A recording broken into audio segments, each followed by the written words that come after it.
It was 6:14 a.m. when I stepped out onto my driveway, coffee steaming in my hand, and froze mid-step. My Jeep sat where I'd left it, but something was off. The heavy-duty black lock I'd installed on the front grille, the one designed to keep people from tampering with the winch and front compartment, was gone. In its place was an ugly gash in the paint and faint metal shavings on the ground. My first thought was theft. My second thought was Karen Whitfield, the self-appointed queen of our HOA, had been gunning for me ever since I moved into Cedar Pines Estates. She didn't like my non-compliant vehicle, didn't like the shade of my shutters, didn't like that I didn't attend her endless board meetings. But she especially hated my Jeep, a matty black beast with reinforced panels, a law enforcement grade communication system, and a history she couldn't even begin to imagine. I felt my pulse quicken. Karen had been threatening enforcement actions for months. But cutting my lock? That was a new level. I took a slow sip of coffee, forcing myself not to storm over to her McMansion right then. My Jeep wasn't just transportation. It was part of an active police task force, fleetened while the HOA thought it was just a military-looking toy. Its status meant that tampering with it wasn't a neighborhood rules violation. It was a federal crime. I didn't dial Karen. I didn't email. I picked up my phone and made a single call to someone whose number I knew by heart. The voice on the other end didn't ask questions. "Sit tight," they said.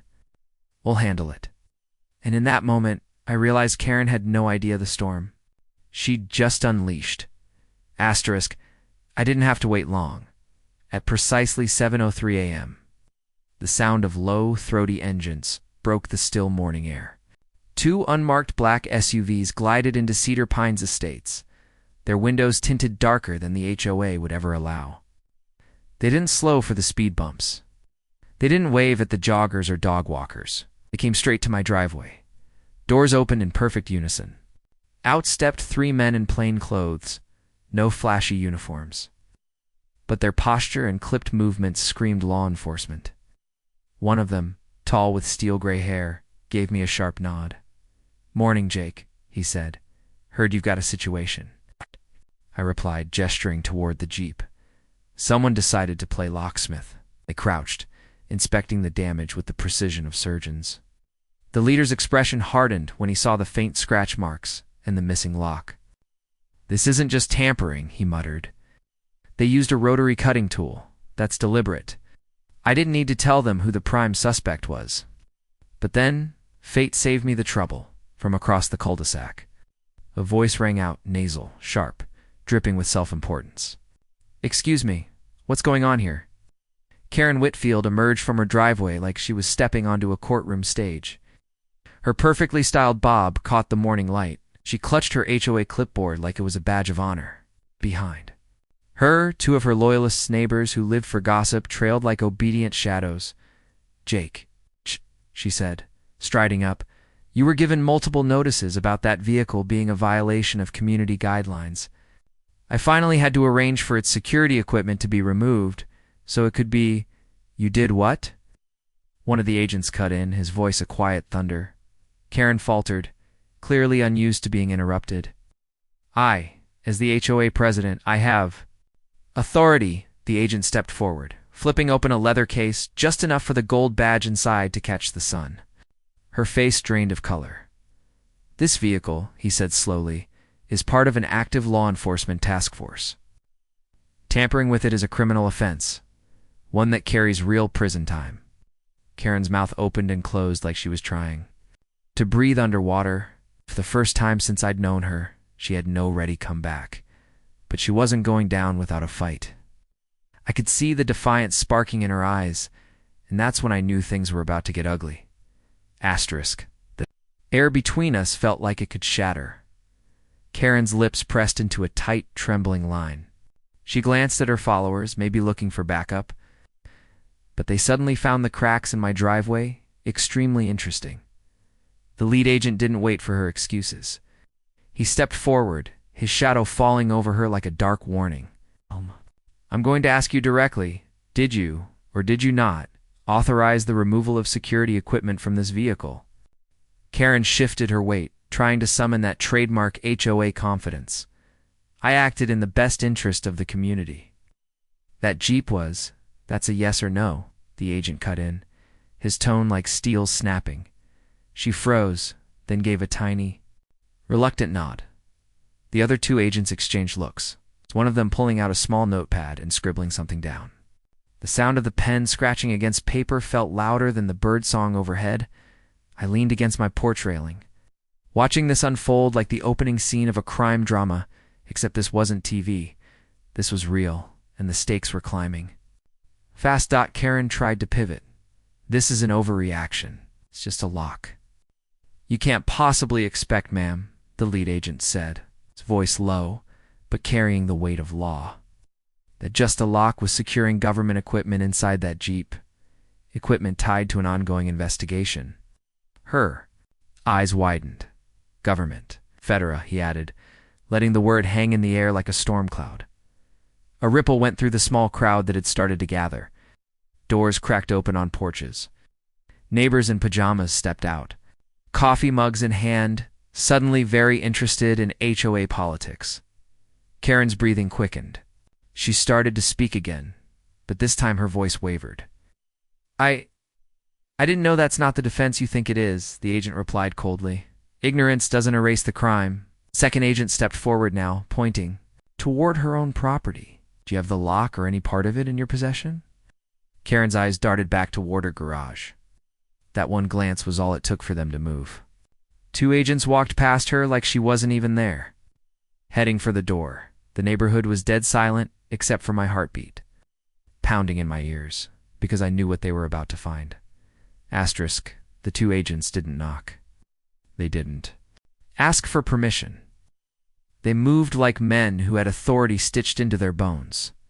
Karen darted after them, her voice shrill and breaking. You can't just go in there. This is private property. The lead agent didn't even glance back. Probable cause, but you just gave it to us. The crowd of neighbors shuffled closer to my driveway, a mix of curiosity and anticipation in their eyes. Some of them had history with Karen, months, even years, of her HOA tyranny, and now they were watching her house become the scene of a federal search. The garage door creaked as one of the agents yanked it open inside. The fluorescent light flickered, casting a cold glow over the clutter. Garden tools, storage bins, a few old bikes, and right there on a folding table in the center, my Jeep's heavy-duty lock. It wasn't broken in half like I'd expected. It had been neatly sawed through, the clean-cut a sign she'd taken her time. Next to it, laid out like trophies, were several items I recognized immediately: specialized tactical gear and an encrypted radio headset. The lead agent stepped inside, his boots crunching against stray screws and dust. He lifted the radio, examined it, then turned toward Karen. Ma'am, this is restricted federal property. Possession alone is a serious offense.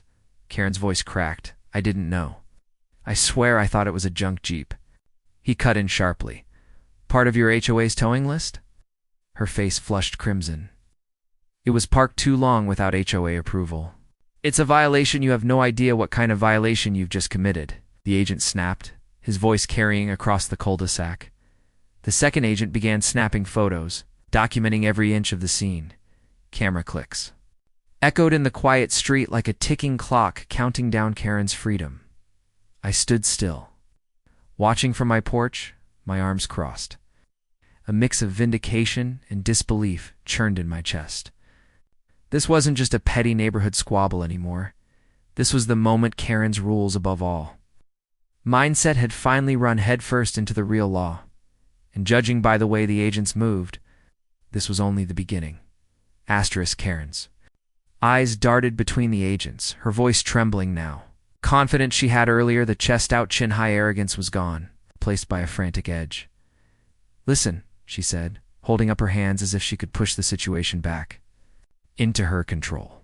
This is a misunderstanding. I thought it was abandoned. The HOA rules clearly state, the lead agent cut her off, his tone like steel. We don't answer to HOA rules, ma'am. We answer to federal law. And this lock you cut through wasn't just securing a vehicle, it was securing a task force asset. Karen tried to laugh, but it came out thin and shaky. You mean that old Jeep, please? It's not like it's... What? Some top secret? The agent stepped closer, towering over her. That Jeep was used in active surveillance operations. Inside, it was classified equipment you now had in your possession. It puts you in violation of multiple federal statutes. Do you understand the gravity of that? Her breath quickened. The crowd of neighbors was silent now, every eye locked on the unraveling scene. A few cell phones were out, filming.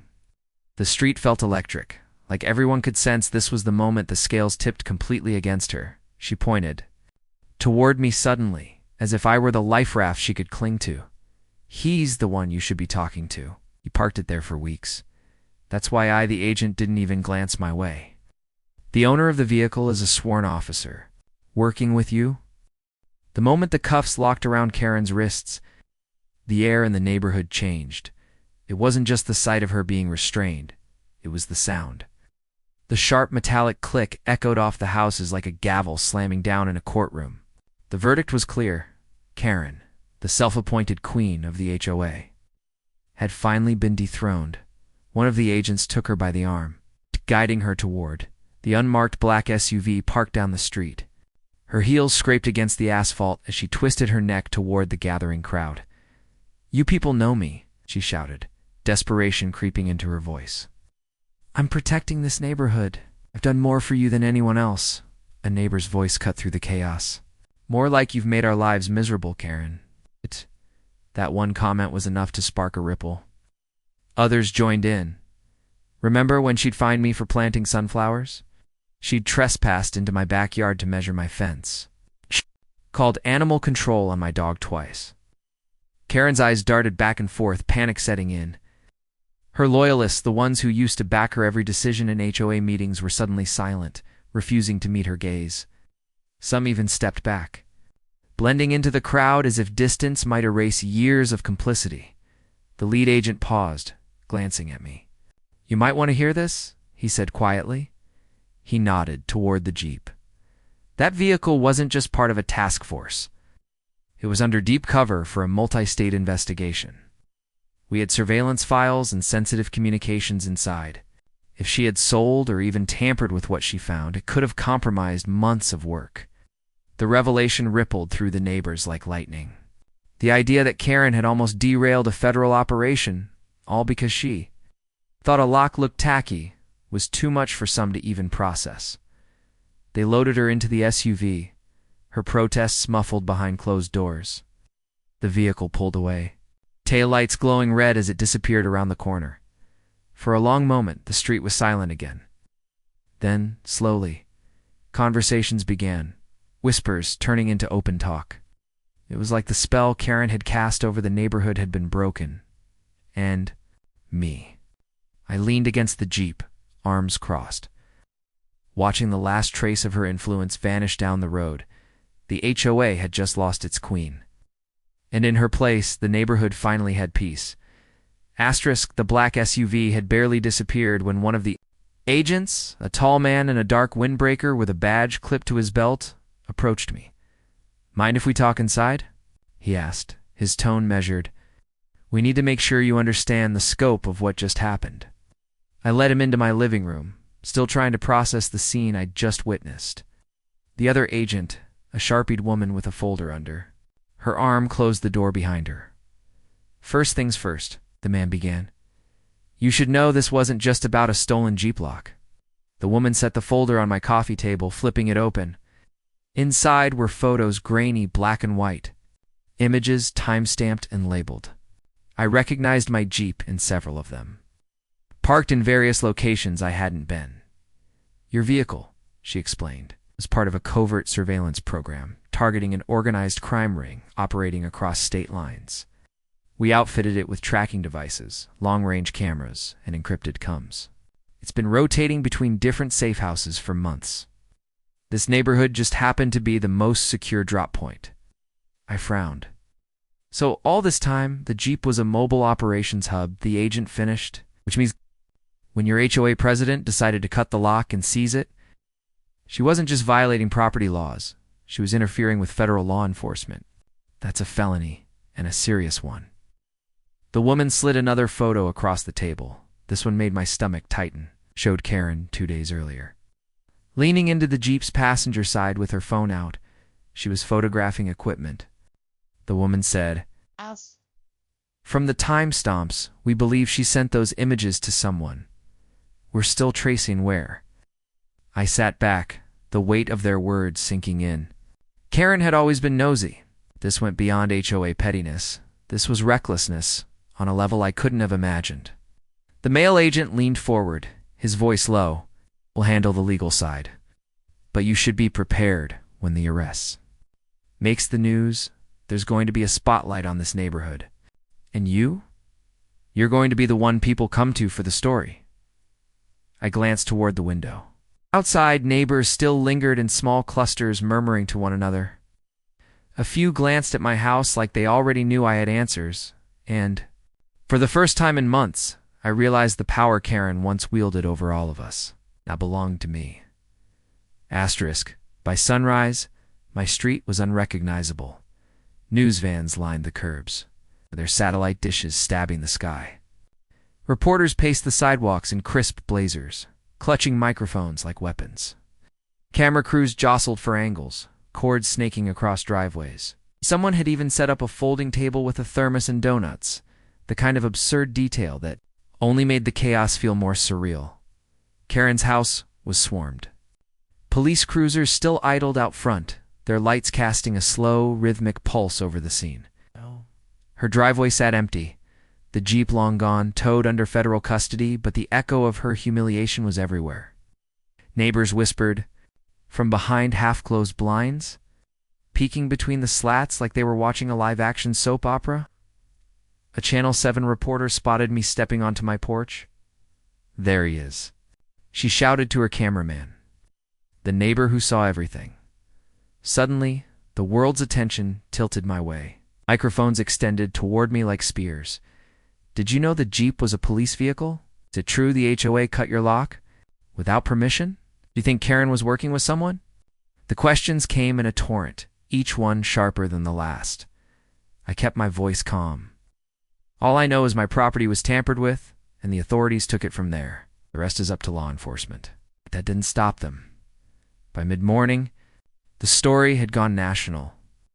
My phone buzzed nonstop, friends, coworkers, even distant relatives calling to say they'd seen me on TV. Social media was ablaze. Hashtags like hashtag HOA Karen and hashtag Jeepgate trended within hours.